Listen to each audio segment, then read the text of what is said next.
Assalamualaikum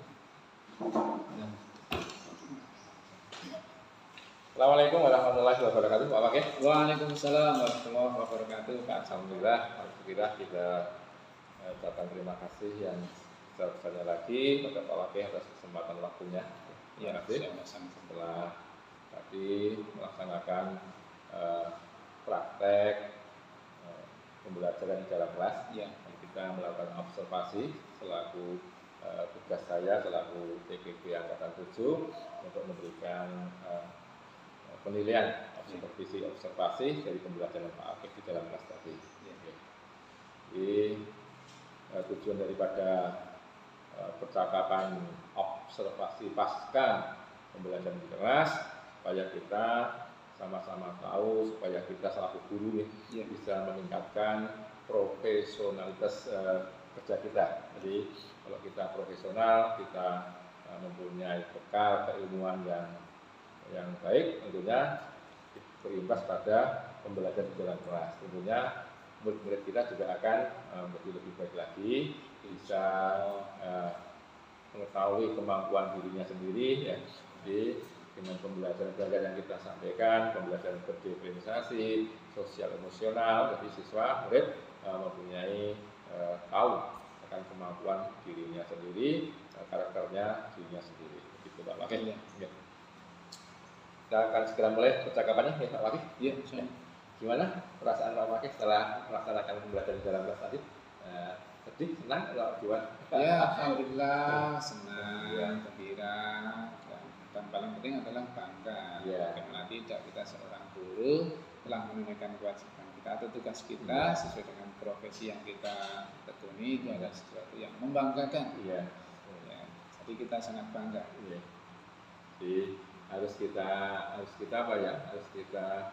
jiwai profesi kita, karena niat awal kita setelah pendidik tentunya mau nggak mau kita harus melaksanakan tugas kita di dalam kelas, menurunkan keilmuan kita kepada anak didik kita. Kalau kita senang, murid juga akan senang. Pembelajaran akan terjadi senang semuanya. Kalau murid-murid kita melihat Pak gurunya senang, otomatis juga perasaan mereka senang juga ya. Kalau melihat Pak guru ibu guru sedih, tentunya pembelajaran kelas akan tidak menarik, akan terganggu tentunya. Jadi berimbas pada murid juga.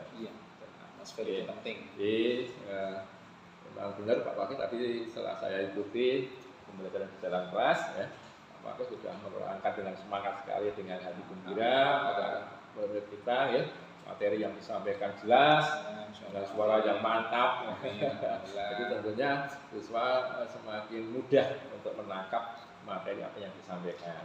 Kalau mudah menangkap materi, tentunya berimbas pada pelaksanakan kehidupan sehari-hari tentunya. Jadi ilmu yang disampaikan tadi dipraktekkan di dalam kehidupan mereka, di lingkungan masyarakat, di keluarga, begitu. Jadi memang bagus sekali yang disampaikan Pak Wakil, sesuai dengan rencana yang sudah dibuat, kemudian sudah ada masuk pembelajaran berdiferensiasi, sosial emosional, saya lihat sudah nampak tadi pembelajarannya. Kemudian kira-kira menurut Pak Wakil yang telah dilaksanakan pada proses pembelajaran kelas tadi seperti apa? Sebelum masuk kan kita sudah membuat perencanaan.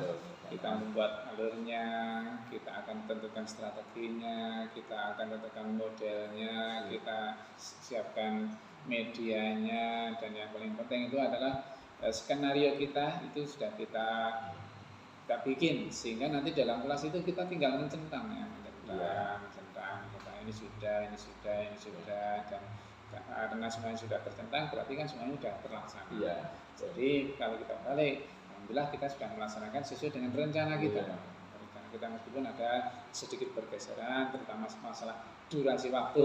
Ini kan karena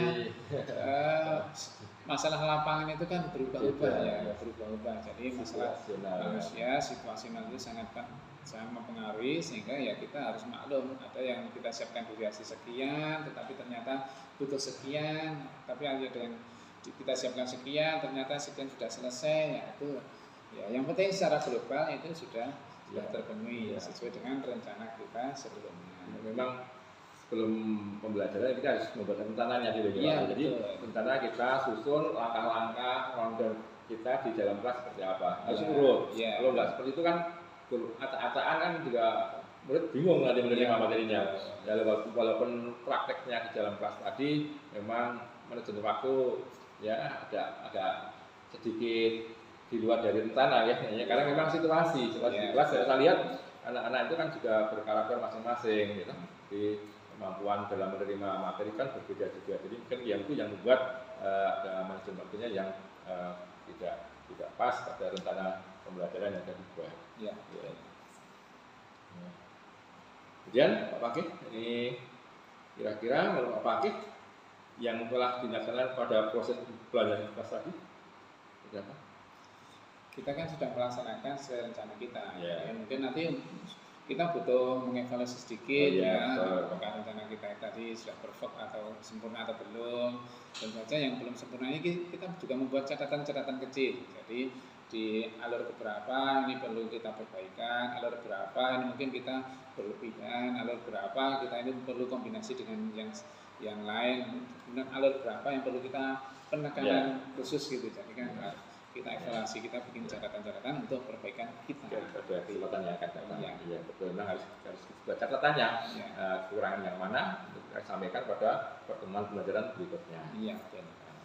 Kemudian Pak Pakih, menurut pandangan Pak Pakih, apakah berkeyakinan sudah berhasil sesuai dengan tingkat ketercapaian yang diinginkan? Apa saya sudah memenuhi apa yang saya inginkan pada pembelajaran kemarin, atau seperti apa? Bisa digambarkan?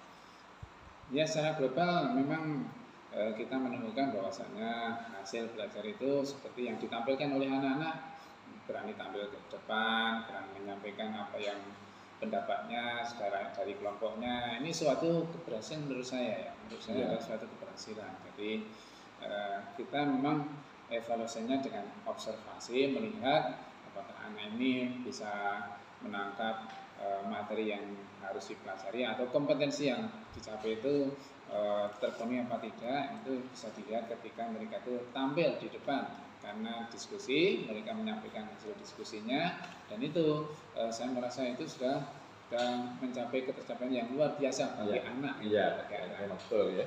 Jadi salah satu dari kurikulum Merdeka itu adalah berdiferensi sosial emosional. Kita membuat kelompok-kelompok kecil pembelajaran di dalam kelas supaya mereka anak-anak murid kita ini bisa berdiskusi masalah yang kita sampaikan, masalah yang kita lontarkan.